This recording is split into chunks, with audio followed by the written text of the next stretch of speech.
Donc nous allons continuer ce que nous avions commencé hier par la grâce du Seigneur. Donc c'est sur le jeûne. Donc nous avions pris quelques écritures hier par la grâce du Seigneur. Donc nous avions essayé de voir dans un premier temps le jeûne de le jeûne de 3 jours. On avait vu le jeûne de Esther de 3 jours. Esther chapitre Esther. Prenons nos livres prenons nos Bibles. Hein.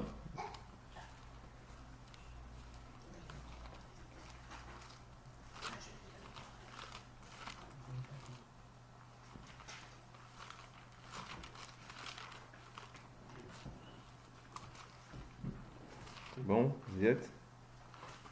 Esther chapitre 3. 4, pardon. Esther 4.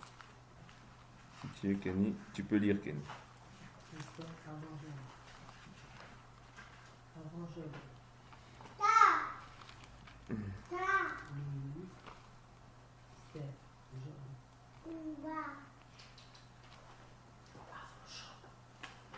Esther 4, tu es? Esther, c'est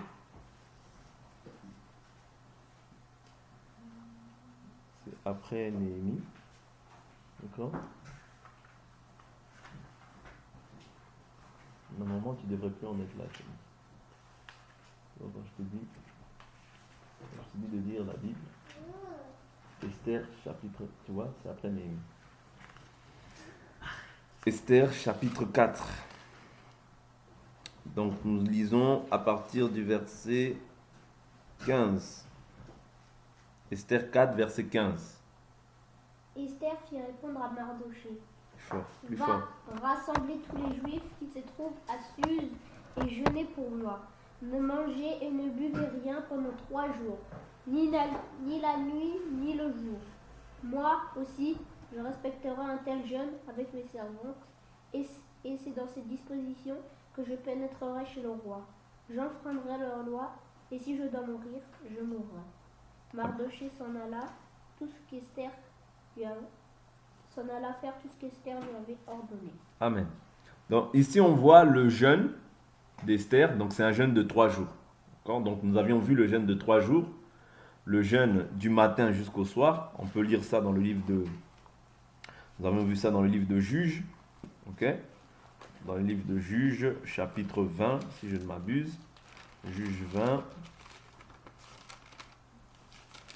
Donc c'est les différents types de jeûnes que nous sommes en train d'étudier.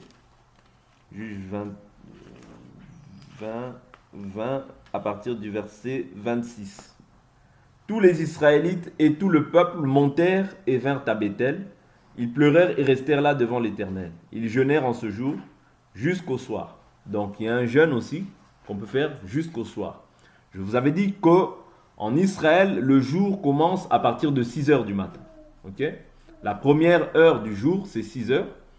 Et le soir débute à partir de 18 heures. Ok? Donc ça, c'est pas un jour. Tu vois? Mais c'est du matin au soir. Ok? Parce qu'il y a le jeûne aussi d'un jour que nous allons essayer d'étudier par la grâce du Seigneur. Ok? Donc, nous avions vu ce jeûne-là.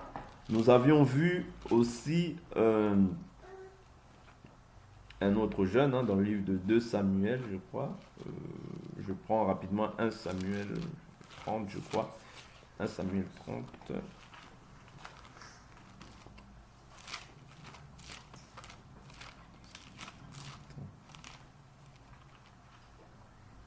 « 1 Samuel chapitre... » Bon, on avait vu 2 Samuel chapitre 1, mais on va prendre 2 Samuel chapitre 30 après, ok? 2 Samuel chapitre 1, le verset 11. David saisit ses vêtements et les déchira, et tous les hommes étaient auprès de lui firent de même. Ils furent une cérémonie funèbre, pleurèrent et jeûnèrent jusqu'au soir, à cause de Saül, son fils Jonathan, du peuple de l'Éternel et de la maison d'Israël qui était tombé par l'épée. Vous voyez, donc ici on voit encore le jeûne du matin jusqu'au soir. Nous avions vu hier aussi la manière dont on peut jeûner. Ok? C'est-à-dire dans le livre de Ésaïe, chapitre 58, la Bible nous parle du véritable jeûne, bien du vrai jeûne. Vous voyez? Donc le jeûne véritable en soi, vous voyez, c'est de délier ou bien de dénouer les jougs de la méchanceté. On peut relire ça, on peut les relire ça pour ne pas rapporter des pensées. Ésaïe 58, je ne vais pas tout lire, mais je vais prendre les versets qui nous intéressent en particulier. Ésaïe chapitre 58, mais cela ne voudrait pas dire que nous ne pouvons pas jeûner physiquement comme ça, non. Parce qu'il y a des gens aujourd'hui, il y a des doctrines qui viennent dire que, oui, le vrai jeûne c'est ça, donc on ne peut pas jeûner. Non, ça c'est faux. Vous voyez? Il est vrai que le jeûne auquel Dieu prend plaisir, c'est que nous puissions manifester cela. C'est-à-dire, Ésaïe 58, je prends à partir du verset 3. Tu peux lire, Kenny. À quoi nous sert-il de jeûner? Si tu ne le vois pas de nous humilier, si tu ne fais pas attention, c'est que le jour où vous jeûnez, vous accomplissez vos propres désirs et traitez durement tous vos ouvriers. Votre jeûne débouche sur des procès et des disputes sur de méchants. Coup de poing, vous ne jeûnerez pas, comme vous le faites aujourd'hui, de manière à faire entendre vos voix là-haut. Amen. Donc ici, on voit que le jeûne, c'est pour faire entendre sa voix là-haut. Ok? Vous voyez? Donc il dit, est-ce là le jeûne que je préconise? Vous voyez? Pourquoi? Parce que les gens, lorsqu'ils jeûnaient, ils s'adonnaient à leur passion, à la méchanceté. Vous voyez? C'est ça que Dieu n'agréait pas. Mais en réalité, tu peux jeûner. Vous voyez? C'est-à-dire au préalable, quand tu jeûnes, tu dois au préalable aussi t'examiner dans ta conscience, voir éventuellement s'il y a encore des liens de méchanceté en toi. S'il y a encore des querelles, toutes ces choses-là en toi, tu dois au préalable cesser ces choses-là. Et lorsque tu auras mis un terme à toutes ces choses-là, là maintenant tu pourras t'approcher du Seigneur en t'humiliant dans le jeûne et dans la prière. C'est alors que ton jeûne sera entendu. Mais naturellement aussi, quand tu ne pratiques pas ces choses-là, c'est une forme de jeûne, mais ce n'est pas un jeûne. Vous comprenez? C'est une forme de jeûne, mais ce n'est pas un jeûne. Vous comprenez? Parce que ça, c'est dans la marche, on appelle ça la marche dans la sanctification. Vous voyez? Donc quand tu es saint, naturellement, tu ne pratiques pas, tu ne frappes pas le méchant du poing, tu t'éloignes des querelles, parce que la Bible nous dit que c'est une gloire pour l'homme de se tenir loin des disputes. Vous voyez? Donc quand tu t'éloignes des querelles, tu t'éloignes du mal, tu t'éloignes de la débauche, de la cupidité, de la haine, de la jalousie, de l'orgueil, toutes ces choses-là, en réalité, tu demeures dans la sanctification. Mais lorsque tu jeûnes, le jeûne, par définition, c'est s'abstenir de nourriture et de boisson. Vous voyez? Parce que c'est comme ça que Esther a défini le jeûne. Vous voyez, pendant 24 heures, pendant 3 jours, matin et soir, nous ne boirons pas, nous ne mangerons pas. Vous voyez? Donc c'est comme ça que le jeûne est défini. Okay? Donc on ne peut pas dire que le jeûne, c'est ne plus, c'est-à-dire c'est ne plus s'abstenir de nourriture, de manger. Non. Il est vrai que quand tu te sépares de ces choses-là, de la méchanceté liée à la chair, c'est une bonne chose. Mais jeûner en plus, c'est aussi une bonne chose parce que c'est un moyen par lequel tu t'humilies devant Dieu. Ok? Donc la Bible nous dit, est-ce là, verset 5, le jeûne que je préconise, un jour où l'homme s'humilie. Vous voyez? C'est-à-dire que quand tu jeûnes, tu viens pour t'humilier auprès du Seigneur. Tu jeûnes pour trouver une faveur auprès du Seigneur par rapport à un besoin. Vous voyez? Donc il ne faut pas jeûner de manière à être vu. Non, voilà pourquoi Jésus, nous avions vu hier qu'il a dit, on ne met pas le vin nouveau dans des anciennes outres. On le met dans des outres neuves. Pourquoi? Les Israélites, lorsqu'ils jeûnaient, avaient tendance à pouvoir démontrer cela. Ok? Mais nous, aujourd'hui, la Bible nous dit, déchirez vos cœurs et non vos vêtements. Or, les Israélites, lorsqu'ils jeûnaient, ils déchiraient leurs vêtements. Ils mettaient le sac et la cendre sur eux. C'était une manière extérieure de pouvoir manifester le fait qu'ils sont dans l'humiliation ou bien dans le jeûne. Mais nous, aujourd'hui, lorsque je jeûne, je ne dois pas sonner de la trompette comme font les hypocrites. Vous voyez, c'est en cela que Jésus nous dit, on ne met pas le vin nouveau dans des anciennes outres. C'est-à-dire, eux, ils avaient leur manière de jeûner. Nous, aujourd'hui, nous avons un modèle qui est lié au jeûne. Je ne peux pas montrer, exprimer ou bien montrer aux autres que je jeûne. Non. Quand je jeûne, je dois être comme tous les jours. C'est-à-dire, si je dois me laver, je me lave. Si je dois me parfumer, je me parfume. Vous voyez, je ne dois pas montrer aux autres que je jeûne. Non. Parce que lorsque tu commences à montrer ou bien à déclarer ou à sonner de la trompette tout autour de toi, en réalité, la Bible nous dit que tu as reçu ta récompense. La récompense, ce sera quoi? Bravo, tu es fort. Toi, en tout cas, tu jeûnes beaucoup. Bravo, vous voyez, ce sont les récompenses des hommes. Or, lorsque tu jeûnes, tu t'attends à Dieu. Vous voyez, tu t'attends à Dieu pour un besoin quelconque, une difficulté quelconque. Nous allons prendre encore un autre type de jeûne. Prenons 1 Samuel chapitre 30. 1 Samuel chapitre 30. Ici, on va essayer de voir le jeûne de 7 jours. 1 Samuel chapitre 30.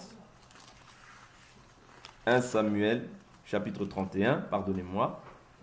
1 Samuel chapitre 31, je prends le verset 8. 1 Samuel 31, le verset 8.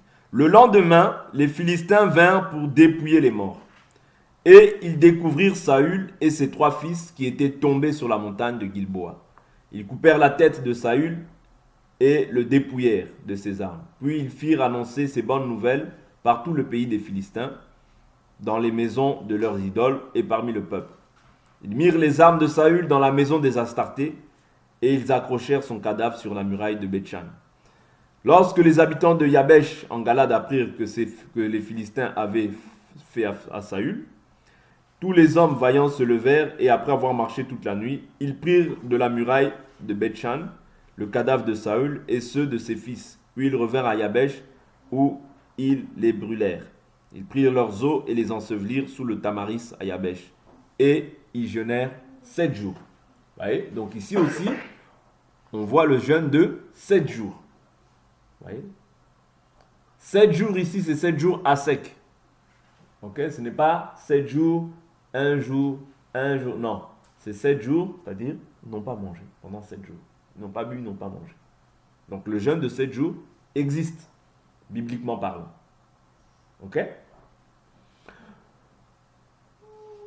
Nous voyons encore le jeûne que a effectué Élie, Moïse, ainsi que Jésus, de 40 jours. Ok?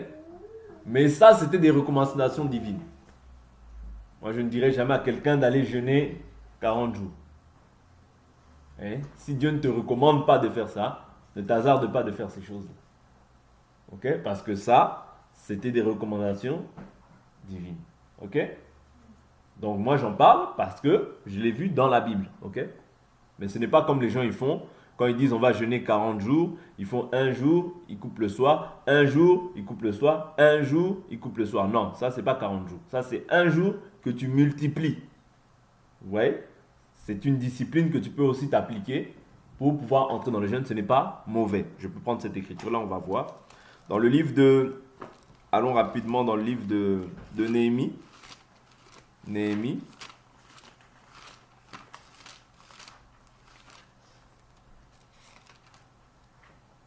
Néhémie chapitre 1. Néhémie chapitre 1. Verset 1. Parole de Néhémie, fils de Hakalia. Au mois de Kislev, la 20e année, comme j'étais à Suse, la capitale, Anani, l'un de mes frères, et quelques hommes arrivèrent de Juda. Je les questionnais au sujet des Juifs rescapés, qui étaient restés de la captivité au sujet de Jérusalem. Ils me répondirent, ceux qui sont restés de la captivité sont dans la province au comble du malheur et du déshonneur. La muraille de Jérusalem a des brèches, et ses portes sont brûlées par le feu. Lorsque j'entendis ces paroles, je m'assis, je pleurais, et pendant plusieurs jours, je pris le deuil. Je jeûnais, je priais devant le Dieu des cieux. Vous voyez? Donc, il dit pendant plusieurs jours. Ici, il ne nous dit pas combien de temps. Vous voyez? Il a pris le temps de pouvoir jeûner. Vous voyez? Mais pendant plusieurs jours, il prit le jeûne. Ce que Daniel a fait aussi, c'est ce qu'on appelle aussi une discipline. C'est-à-dire, il mangeait des mets délicats. Vous voyez? Des mets délicats. Mais ce n'est pas le jeûne. Vous voyez? Un jeûne absolu. Non, c'est un jeûne, si on peut dire, par intermittence. C'est-à-dire que tu manges, ou bien tu prends des mets délicats. Vous comprenez? Vous voyez? Des mets délicats. Il prenait des mets délicats. On peut lire aussi ça. Allons prendre Daniel. Allons prendre Daniel, c'est pas grave. On n'est pas dans une... Allons prendre Daniel. Daniel chapitre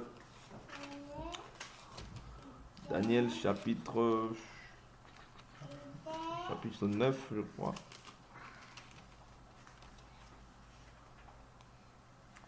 Voilà, Daniel 10. Daniel 10, verset 1. La 3e année de Cyrus, roi de Perse, une parole fut révélée à Daniel, qu'on nommait Belshazzar. Cette parole est vraie. Il y aura un grand combat. Il saisit cette parole et comprit la vision. En ce temps-là, moi, Daniel, je fus 3 semaines dans le deuil. Je ne mangeai aucun mets délicat. Il n'entra ni viande ni vin dans ma bouche. Et je ne me fis aucune onction jusqu'à ce que les 3 semaines soient accomplies. Vous voyez? Donc ici, Daniel était 3 semaines. Vous voyez? La Bible nous dit dans le deuil. Vous voyez? Dans le deuil. Ok? Il était 3 semaines dans le deuil. 3 semaines dans le deuil. Et il ne mangeait aucun mets délicat. Vous voyez?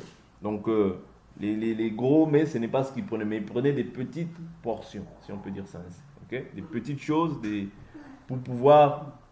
des légumes. Vous voyez? La Bible nous parle de légumes. Au verset... la Bible nous parle de légumes au verset...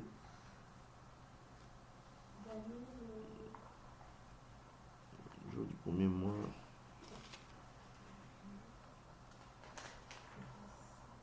Il n'entra ni viande dans ma bouche et je fis aucune onction jusqu'à ce que les 3 semaines soient accomplies. 4e jour du premier mois. Je prends l'écriture. Je parle de ça. Je cherche l'écriture.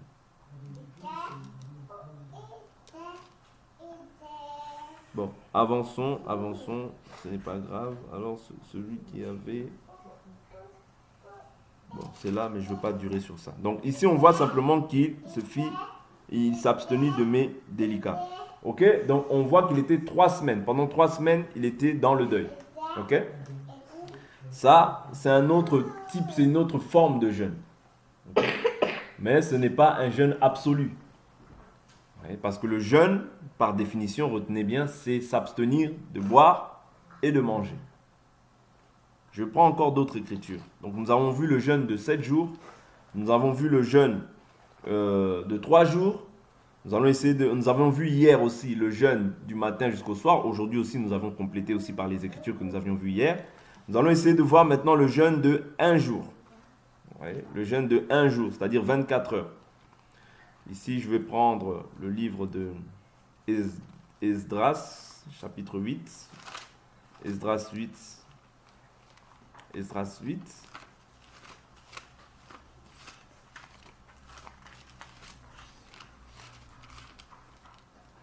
Esdras 8.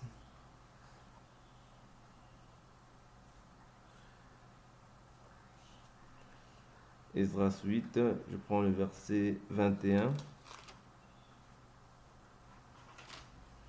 Esdras 8, 21, la Bible nous dit: là, près du fleuve, je proclamais un jeûne d'humiliation devant notre Dieu, afin de lui demander un heureux voyage pour nous, pour nos enfants et pour tous nos biens. J'aurais eu honte de demander au roi une escorte des cavaliers pour nous protéger contre l'ennemi pendant la route. Vous voyez, donc ici on voit encore qu'il proclame un jeûne. Pourquoi? Afin que l'ennemi ne puisse pas l'attaquer lors de la route.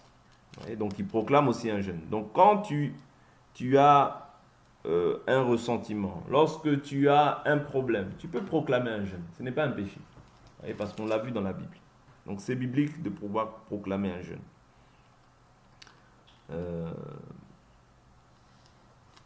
Voilà, je prends le verset 23, il dit: c'est à cause de cela que nous avons jeûné et invoqué notre Dieu, et il nous exauça.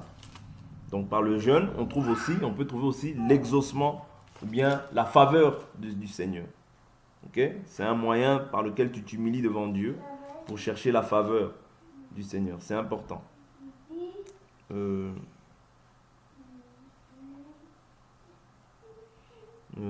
vais prendre...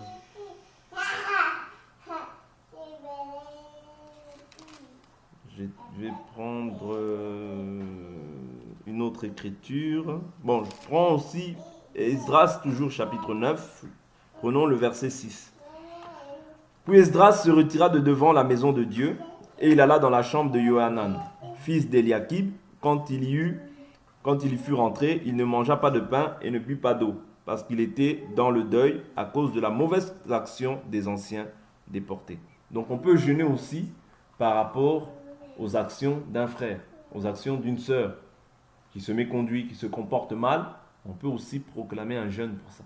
Mais aujourd'hui, ce n'est pas ce qu'on voit. Aujourd'hui, quand les chrétiens, un frère est dans le mal, le frère, au lieu de jeûner, de prier pour ce frère-là, il va commencer à prier même qu'il puisse s'enfoncer davantage. Non, ce n'est pas ça. Quand tu vois, la Bible nous dit, priez les uns pour les autres, ainsi vous accomplirez la loi de Christ. Vous voyez? Donc quand je vois un frère, une sœur qui est dans une difficulté quelconque, qui est dans un mal quelconque, qui n'arrive pas à se défaire ou à se débarrasser d'un péché, je peux aussi prendre l'initiative de jeûner pour cela. Vous voyez? C'est des choses, des fois, qu'on oublie, mais c'est des choses qui ont de la valeur auprès du Seigneur. Ça prouve aussi ton amour vis-à-vis de la personne. Parce que tu peux voir, tu peux facilement incriminer. Mais qu'est-ce que tu fais en contrepartie pour pouvoir faire en sorte que cette personne-là puisse sortir de cette chose? Tu peux entreprendre de jeûner, entreprendre de prier pour cette personne. Ne fais pas le rôle du diable. Parce que celui qui accuse les frères, c'est le diable. La Bible nous dit qu'il est l'accusateur de nos frères. Ouais. Donc celui qui porte des accusations nuit et jour envers nos frères, ce n'est que le diable. Ouais. Mais quand toi maintenant tu agis de la sorte, on comprend que tu es animé, on comprend que l'esprit qui t'anime, ce n'est pas l'esprit de Dieu. Parce que Jésus dit quoi? Jésus dit, ce n'est pas moi qui vous accuse auprès du Père, c'est Moïse en qui vous avez mis votre foi. Dieu fait quoi? Jésus fait quoi auprès du Père? Ouais. Il est l'intercesseur. Ouais. Il est l'intercesseur, c'est-à-dire il intercède en faveur des saints. Il ne t'accuse pas. Vous comprenez? Donc, ayons aussi cette habitude-là de ne pas accuser les frères. C'est très important. D'accord? Donc là, on a vu que Esdras, malgré qu'il a vu la bonne conduite, il a pris le temps de ne pas manger, de ne pas boire pour ces personnes. Ouais, donc l'attitude qu'on doit avoir, c'est ça. Dans le jeûne aussi, il est bon de recourir à la confession de ses péchés, mais aussi à la confession des péchés des frères et des sœurs. Ici, je suis dans Néhémie, chapitre 9, le verset 1. Néhémie, chapitre 1, le verset 9. Jérémie, chapitre 9, le verset 1. Le 24e jour du 9e mois, les Israélites s'assemblèrent, couverts de sacs et de terre, pour un jeûne. Ceux qui étaient de la descendance d'Israël, s'étant séparés de tous les étrangers, se présentèrent pour confesser leurs péchés et les fautes de leurs pères. Lorsqu'ils furent debout à leur place, on lut dans le livre de la loi de l'Éternel, leur Dieu, pendant un quart de la journée. Pendant un autre quart, ils confessèrent leurs péchés et se prosternèrent devant l'Éternel, leur Dieu. Vous comprenez? Donc ici, il y avait non seulement la confession des péchés, ok, mais ils confessaient aussi les péchés de leur père. Vous comprenez? Donc quand je suis en jeûne, je dois prendre aussi le temps de pouvoir confesser non seulement mes péchés, mais aussi les péchés des autres. Vous voyez? N'oublions jamais que la notion du corps. Pour toi, ça ne doit pas être une joie quand tu vois un frère ou une sœur tomber. Ça doit être un mal que tu dois avoir dans ta chair, de te dire que, il y a un frère qui est tombé dans le péché. Tu ne dois pas te glorifier de ça. Tu ne dois pas aller brandir le péché du frère ou de la sœur. Ce n'est pas une joie. C'est un mauvais sentiment d'agir comme ça. Quand tu vois même un pasteur qui est tombé, oui, c'est vrai qu'il y a des faux.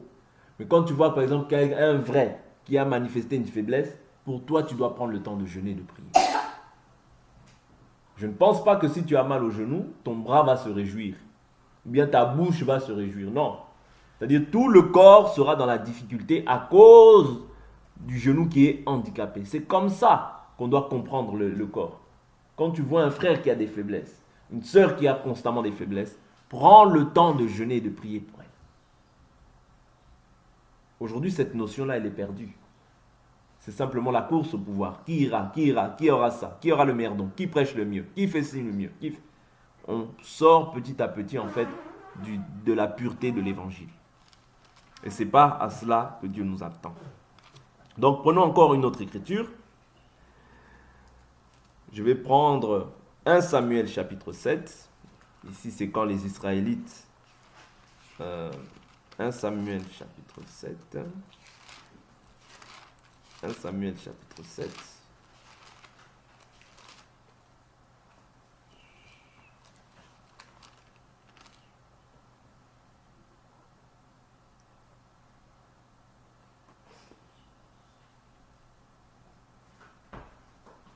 « 1 Samuel 7, je prends le verset 2. « Il s'était bien passé des jours depuis le jour où l'arche avait été installée à Kiriath Yarim. 20 années. Alors toute la maison d'Israël poussa des gémissements vers l'Éternel. Samuel dit à toute la maison d'Israël, « Si c'est de tout votre cœur que vous revenez à l'Éternel, ôtez du milieu de vous les dieux étrangers et les Astartés. Dirigez votre cœur vers l'Éternel et servez-le lui seul. Alors il vous délivrera de la main des Philistins. » Et les Israélites ôtèrent du milieu d'eux les Baals et les Astartés, et ils servirent l'Éternel seul. Samuel dit, « Rassemblez tout Israël à Mitzpah, et je prierai l'Éternel pour vous. » Ils se rassemblèrent à Mitzpah, puisèrent de l'eau et la répandirent devant l'Éternel. Ils jeûnèrent en ce jour. C'est là qu'ils dirent, « Nous avons péché contre l'Éternel. » Samuel jugea les Israélites à Mitzpah. Vous voyez, ici on voit le jeûne de un jour. Vous voyez, ils jeûnèrent en ce jour. Donc ici c'est 24 heures. Vous voyez, parce qu'ils ne disent pas du matin jusqu'au soir. Ils disent en ce jour. Donc il s'agit de 24 heures. Ok? Donc le jeûne d'un jour existe. Le jeûne du matin jusqu'au soir existe. On peut aussi se discipliner et faire plusieurs jours. Ça existe. Vous voyez? On peut aussi prendre des mets, c'est-à-dire on peut faire aussi plusieurs jours. C'est-à-dire un jour multiplié par plusieurs jours. Ou bien comme Daniel a fait. Vous voyez, il prenait des mets délicats. Mais il était aussi il s'abstenait des mets délicats. Mais il était aussi dans une attitude de prière. Vous comprenez? Donc c'est ça. Le jeûne de 3 jours, nous l'avons vu, c'est le jeûne d'Esther. Nous voyons aussi Paul qui a répété aussi ce jeûne-là de 3 jours. Vous voyez? Lorsque le Seigneur l'a frappé, il était en train de prier. Et vu que pendant 3 jours, il était là en train aussi de jeûner. Vous voyez? Parce qu'il ne but pas d'eau, ni ne mangea. Ok? Donc on en définit aussi par là qu'il s'agit d'un jeûne. D'accord? Il s'agit d'un jeûne. Donc, lors du jeûne, qu'est-ce que nous pouvons voir encore par rapport au jeûne? Je vais prendre encore... je vais prendre une écriture. Une écriture.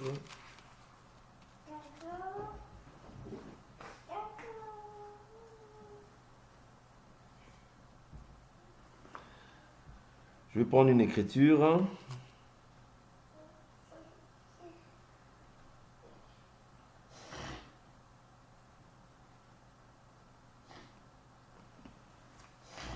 Donc ça, on avait déjà vu qu'on pouvait proclamer un jeûne. Hein. Donc Israël, souvent, lorsque il y avait des problèmes, il y avait l'idolâtrie qui était rentrée, lorsque les gens ne servaient plus correctement. Donc il y a beaucoup de motifs qui peuvent nous pousser à jeûner aujourd'hui. Mais simplement, quand nous jeûnons, nous ne devons pas aller sonner de la trompette. Non. Quand tu jeûnes, c'est afin de trouver la faveur de Dieu par rapport à un besoin quelconque. Vous voyez, quelqu'un est dans une maladie, tu traverses des successions d'épreuves, tu peux prendre l'initiative de jeûner. Ne te dis pas, je ne ressens pas. Non, tu peux prendre aussi, déclarer un jeûne par rapport à la situation que tu vis. Tu as besoin d'avoir une orientation par rapport à un besoin. Tu peux prendre l'initiative de jeûner. Vous voyez?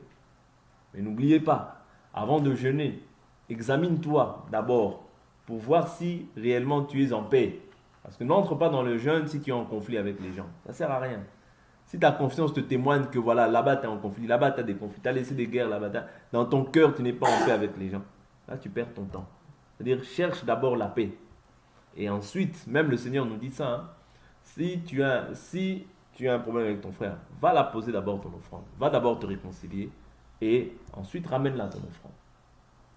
Donc, si nous voulons que notre voix soit entendue au ciel, il faut aussi qu'il y ait une marche, c'est-à-dire la marche à suivre qui soit aussi conforme. Si tu es rempli de conflits, rempli de querelles avec les gens, tu jeûnes pour rien. Ok? 1 Corinthiens chapitre 7 et on va s'arrêter là. 1 Corinthiens chapitre 7. Donc ici, on va essayer de voir pour les mariés. D'accord? Pour les mariés, comment est-ce qu'ils doivent jeûner? Parce qu'il y a des gens aussi qui ont un certain problème vis-à-vis du jeûne. Je ne peux pas entrer dans un jeûne, ok? Si je suis marié, je ne peux pas entrer dans un jeûne sans pour autant que mon partenaire, ma femme ou mon mari soit en accord. Ça, c'est très important et les gens oublient ces choses-là. Parce que la Bible nous dit, ne vous privez pas l'un de l'autre si ce n'est d'un commun un accord pour la prière. Ok? C'est-à-dire si, parce que moi, c'est-à-dire dans les rapports conjugaux, le corps de la femme ne lui appartient pas, il appartient au mari. Le corps du mari ne lui appartient pas, il appartient à sa femme. Ok? Donc, dans les rapports conjugaux, on ne peut pas se priver l'un et l'autre. C'est-à-dire, si je vais jeûner, je dois mettre d'abord mon partenaire, je dois informer d'abord mon partenaire du fait que je vais jeûner. Toi, tu viens dans les jeûnes, je jeûne aujourd'hui, je jeûne demain, je jeûne après-demain. Tout le mois, je jeûne. 40 jours, tu jeûnes. 100 jours, tu jeûnes. Non. Ça, ce n'est pas conforme à l'écriture. La Bible nous dit, 1 Corinthiens chapitre 7, le verset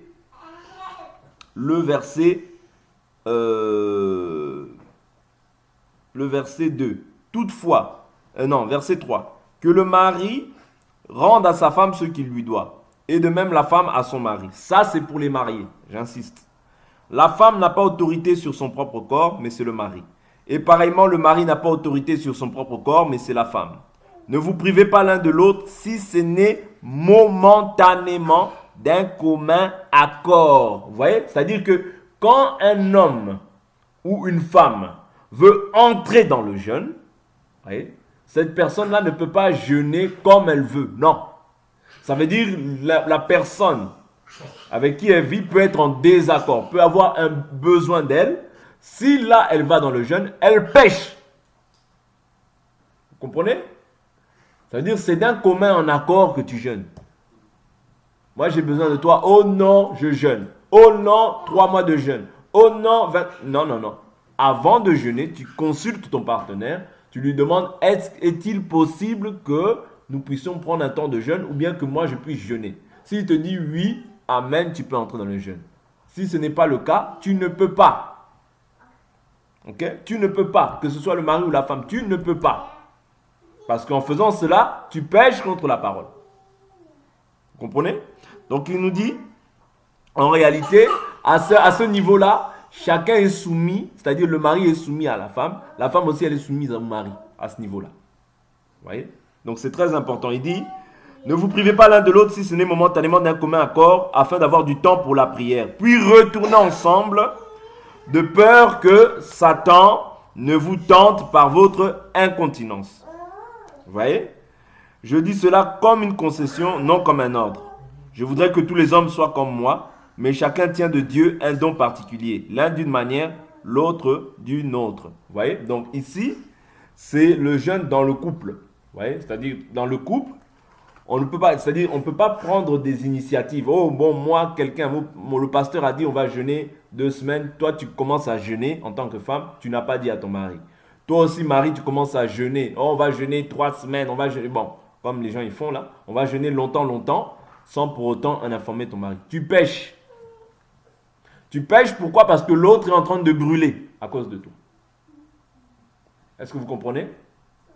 Donc, c'est très important que lorsque je vais dans le jeûne, que je puisse d'abord au préalable informer mon partenaire. Oui. Donc je ne peux pas entrer dans le jeûne comme ça parce que papa pasteur il a dit qu'il faut jeûner. Non. Avant de jeûner, c'est l'autorité. C'est-à-dire la personne qui a autorité doit être aussi informée. C'est très important. Donc voilà un peu en ce qui concerne les jeûnes. Nous avons essayé en fait d'étudier les types de jeûnes. Donc on a vu, j'ai pas pris les écritures des 40 jours de Jésus, mais vous pouvez toujours les regarder dans la parole, c'est bien écrit. Hein. Jésus a jeûné 40 jours, Élie a jeûné 40 jours, Moïse a jeûné aussi 40 jours. Mais je dis bien, si ce n'est pas l'Éternel qui te recommande de faire ça, ne le fais pas. Vous voyez? Donc ce n'est pas le jeûne qui te justifie, ok? Mais le jeûne, c'est un moyen simplement de pouvoir te rapprocher du Seigneur, vous voyez? De pouvoir chercher la faveur du Seigneur, de pouvoir être aussi à l'écoute, plus à l'écoute du Seigneur, être sensible, vous voyez, aux choses de Dieu.